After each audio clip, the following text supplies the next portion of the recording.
来看高雄这蚵仔寮渔港外海3海里到5海里的经济海域，过去才发现讲真侪商船违规趴定伫遐，造成渔民作业困难。即摆渔民是搁再指控讲，这个商船家人赶走就随搁转来，而且本数乌白弹、油桶、冷气、加速，还搁遐个洗衫机，逐项拢有，害渔民的网仔拢破了了。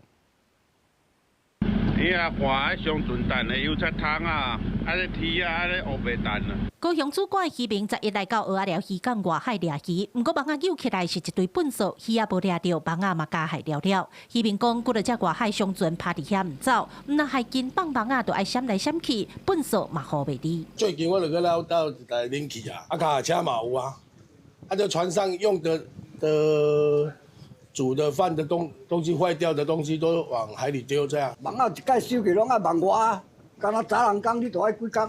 爱几千元啊，互我的网皮损失的啊。渔民讲好起来粪扫，油桶、冷气、洗衫机，逐项有，网仔害去细空的补一届3、4千，较严重的就爱要几万的，因的损失要找谁讨？议员讲，卫生环境商船违规趴定有来赶，无2天就又过来趴伫遮，即摆个疑似乱弹粪扫污染海洋，政府爱提出作为，袂当个无要无紧。为什么政府部门不严格加强去取缔、去做罚则问题呢？如果我们有加强取缔，我相信这些货船、渔船或者是外国籍的渔船，我相信他们都不敢去触犯到我们中华民国所有的规定的法律啊。已经超过3海里，应该会是海保署的全责。那我们这边会来请海巡署这边来协助我们